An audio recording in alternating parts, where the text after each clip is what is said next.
Alright, Colby, this is one of your throws at the Army Trials. We'll take a look at it full speed and then we'll slow it down and talk about some critique points.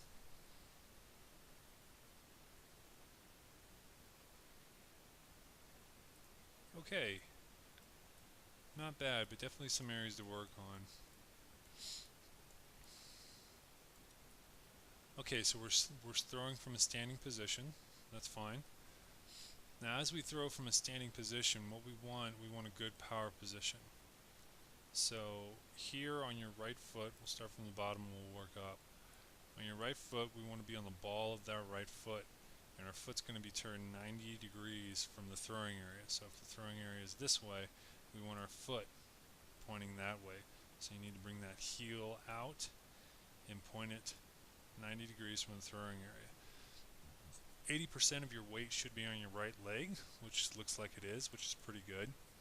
What we need to do with our shoulders, and also at the waist a little bit, we need to bend at the waist here, a little lower, and we need to point our shoulders back to the back of the ring.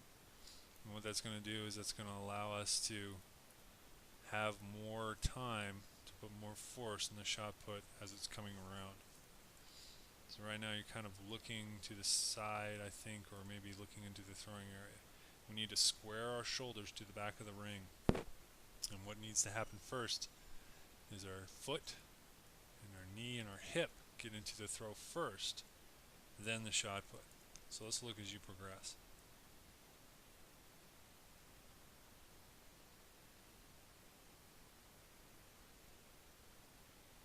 Okay, so you can kind of see what I'm trying to talk about here. We're already looking into the throw, and we're stepping here with this left.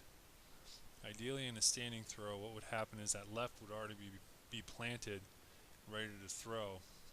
Because you've stepped with your left, you're widening your base a little bit more than it should be, and what you're going to do now is you're going to transfer your weight to your left without driving off of your right, which is what we need to do. Alright, so that left arm, that's good. That's good that we're using it here. What we need is a better angle. See, the shot's going to go out at an angle about here. So carve that path with your left arm as you're coming around.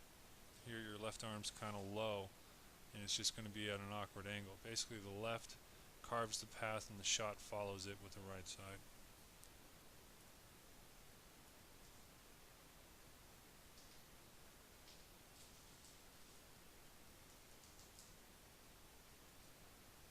Alright, not bad.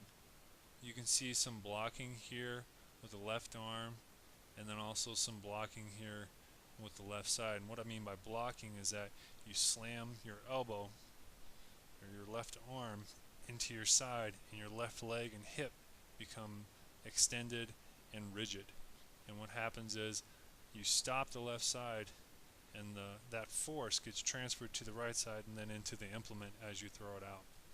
So there is some blocking going on with the left side, but what we need to do is we need to be taller here and not lunge into the throw like we're doing. We need to be balanced. So we need a narrower base, and we need to have basically equal weight distribution on our feet as we go through the final phase of the throw.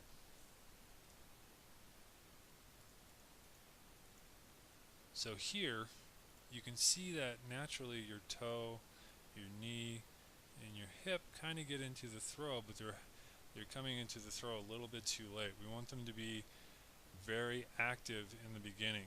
It's going to feel awkward, but it's a cascading event where the foot turns, the knee turns, the hip pops, then the right side comes around into the throw. So it all starts from the floor up. And then also, because we do drive with our right foot, we want to stay on it as long as possible. And this goes back to having balance and not such a wide stance at the end.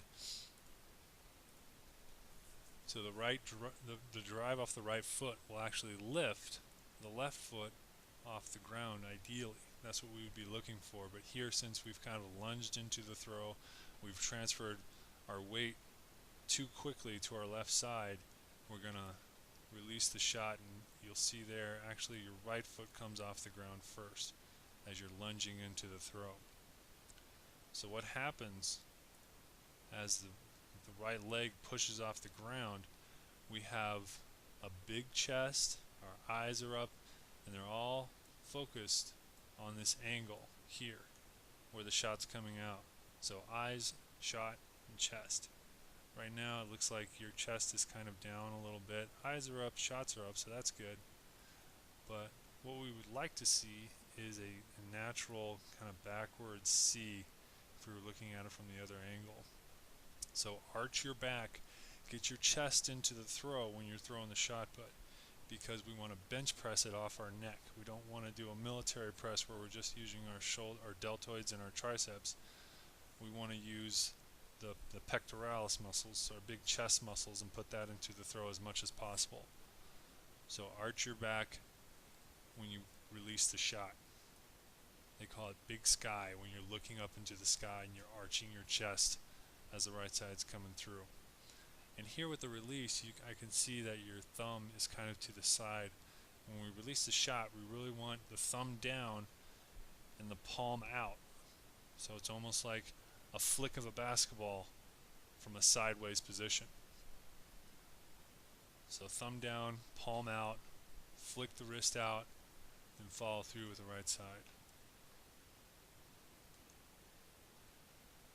And I think this will become more clear when we do the comparison video.